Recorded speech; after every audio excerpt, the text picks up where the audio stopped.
2024 ఆంధ్రప్రదేశ్ ఎన్నికల ఫలితాలు ఒక పెను మార్పుకు సంకేతం.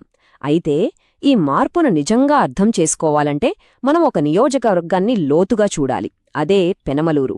ఇక్కడొచ్చిన తీర్పు అది కేవలం గెలుపోటముల కథ కాదు, అది ప్రజల ఆకాంక్షలకు, వాళ్ల మనోభావాలకు అద్దం పట్టిన తీర్పు. రండి, ఈ తీర్పు వెనుక ఉన్న కారణాలేంటో ఒక్కొక్కటిగా విశ్లేషిద్దాం. సరే, మనం ఈ విశ్లేషణను ఎలా చూడబోతున్నామంటే, ముందుగా అసలు పెనమలూరు నియోజకవర్గం ఎలా ఉంటుంది, అక్కడి పరిస్థితులేంటి, ఆ తర్వాత వచ్చిన తీర్పుని చూద్దాం. మరి ఇంత పెద్ద ఓటమికి కారణాలేంటి, దాన్ని విశ్లేషించి చివరగా 2029 కోసం ఎలాంటి ప్రణాళిక అవసరమో చర్చిద్దాం. ఏ రాజకీయ విశ్లేషణకైనా పునాది ఏంటంటే ఆ ప్రాంతపు ప్రజల నాడి పట్టుకోవడమే. పెనమలూరంటే కేవలం ఓట్ల లెక్కలు కాదు, అక్కడ రకరకాల జీవనశైలిలు, వాళ్ల ఆకాంక్షలు, సామాజిక సమీకరణాలు అన్నీ కలిపి ఉంటాయి. ఆ నేల స్వభావం తెలియకుండా అక్కడొచ్చిన తీర్పును మనం సరిగ్గా అర్థం చేసుకోలేం. చూడండి, పెనమలూరు నియోజకవర్గంలో 3 మండలాలున్నాయి. ఒకవైపు కాస్త పట్టణ వాతావరణం, మరోవైపు పల్లెటూరి ప్రశాంతత రెండు కనిపిస్తాయి. ఇక్కడ దాదాపు 2,70,000 మంది ఓటర్లున్నారు. వాళ్ల ఆలోచనలను అర్థం చేసుకోవాలంటే ఈ పట్టణ గ్రామీణ మిశ్రమ జీవన విధానాన్ని మనం ఖచ్చితంగా దృష్టిలో పెట్టుకోవాలి. ఇక సామాజిక లెక్కల విషయానికొస్తే, పెనమలూరులో కమ్మ సామాజిక వర్గం బలంగా ఉంటుంది, నిజమే. కాని కాపు, బీసీ వర్గాలతో పాటు గణనీయమైన సంఖ్యలో ముస్లిం, ఎస్సీ ఓటర్లు కూడా ఉన్నారు. అంటే గెలుపోటములను నిర్ణయించే శక్తి వీళ్ల చేతుల్లోనే ఉంది. ఈ సమీకరణాల్ని పక్కన పెట్టి ఏ పార్టీ కూడా ఇక్కడ రాజకీయం చెయ్యలేదు. సరే, ఇప్పుడు అసలు కథలోకి వద్దాం. 2024 ఎన్నికల తీర్పు. దీన్ని మామూలు మార్పు అనలేం, ఇదొక రాజకీయ భూకంపం లాంటిది. 2019 ఫలితాలతో పోలిస్తే పెనమలూరు ఓటర్లు చాలా స్పష్టమైన, గట్టి సందేశమిచ్చారు. ఈ నెంబర్లు చూడండి, ఇవి కేవలం అంకెలు కాదు, ఒక తీర్పుని చెప్తున్నాయి. 2019లో వైఎస్ఆర్సీపీ సుమారు 11,000 ఓట్ల మెజారిటీతో గెలిచింది. కాని 2024కొచ్చేసరికి ఏకంగా 60,000 ఓట్ల తేడాతో ఓడిపోయింది. దీన్ని కేవలం ఓటమి అనడం సరికాదు, ఇదొక రకంగా తిరస్కారణ. ఈ మార్పు ఎంత పెద్దదో చూడండి. వైఎస్ఆర్సీపీ ఓట్ల శాతం ఏకంగా 11.5% పడిపోయింది.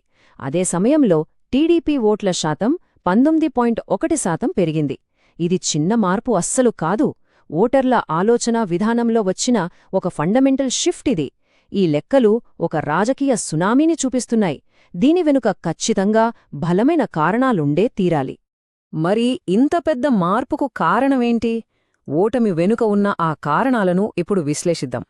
ఇక్కడ మనం వ్యక్తుల గురించి కాదు, వ్యవస్థాగతంగా జరిగిన తప్పుల గురించి మాట్లాడుకుందాం. ప్రధానంగా 4 కీలక అంశాలు ఈ ఫలితాన్ని నిర్దేశించాయి.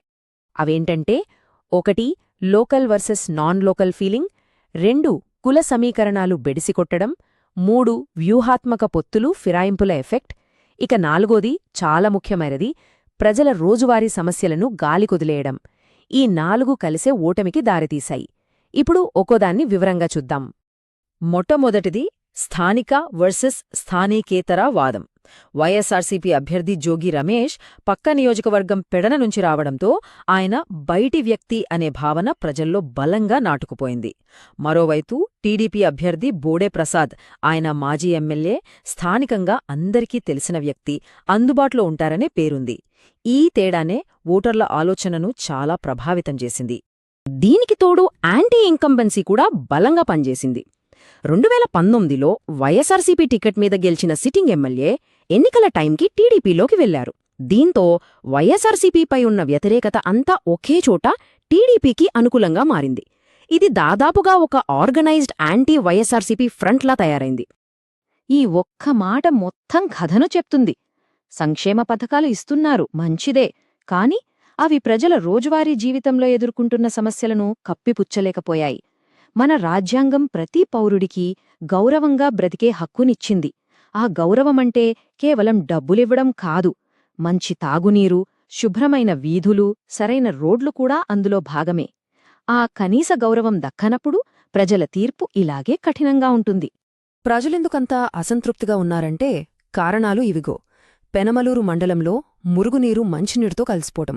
విజయవాడ రూరల్లో అయితే డ్రైనేజీలు బ్లాక్ అయి రోడ్ల మీద పారటం, రోడ్లు అధ్వానంగా ఉండటం. ఇక ఉయ్యూరుకొస్తే రైతుల కష్టాలు. ఇలా ఏళ్ల తరబడి పరిష్కారం కాని సమస్యలు పేరుకుపోయాయి. ఇవే ప్రభుత్వ వ్యతిరేకతకు నిప్పురాజేశాయి. సరే, ఇప్పుడుదాకా ఏం జరిగిందో విశ్లేషించాం. కానీ గతాన్ని తవ్వుకుంటూ కూర్చుంటే లాభం లేదు. భవిష్యత్తుకు ఏం చేయాలో చూడాలి. ఈ ఓటమి నుంచి పాఠాలు నేర్చుకుని 2029 నాటికి మళ్లీ ప్రజల నమ్మకాన్ని ఎలా గెలుచుకోవాలి? దీనికోసం ఒక పక్కా ప్రణాళిక కావాలి. దీనికోసం ఒక 5 సూత్రాల ప్రణాళిక అవసరం. నంబర్ 1, ప్రజలు తమవాడు అనుకునే లోకల్ వ్యక్తిని అభ్యర్థిగా ఎంచుకోవాలి. నంబర్ 2, జనాల్ని తీవ్రంగా వేధిస్తున్న మొదటి 3 సమస్యలు అంటే నీరు, రోడ్లు, డ్రైనేజ్ మీద వెంటనే పనిచెయ్యాలి. నంబర్ 3, ప్రజల్లోకి వెళ్లాలి, వాళ్ళ సమస్యలు వినాలి. నంబర్ 4, పార్టీ కేడర్లో ఉన్న గొడవల్ని పక్కన పెట్టి అందర్నీ ఏకం చేయాలి. ఇక చివరగా నంబర్ 5, సంక్షేమం ఒక్కటే కాదు, స్థానిక అభివృద్ధి కూడా మా అజెండాని ప్రజలకు గట్టిగా చెప్పాలి. ఈ 5 పాయింట్లను ఒక పద్ధతి ప్రకారం అమలు చేయడానికి మనం మన పాత శాస్త్రాల్లోంచి ఒక కాన్సెప్ట్ తీసుకోవచ్చు.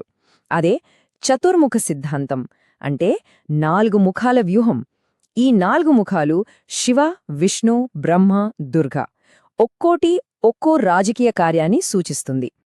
ఇది పెనమలూరుకు ఎలా పనిచేస్తుందంటే, శివుడిలా బయటి అభ్యర్థి అనే తప్పుడు వ్యూహాన్ని పూర్తిగా నాశనం చేయాలి.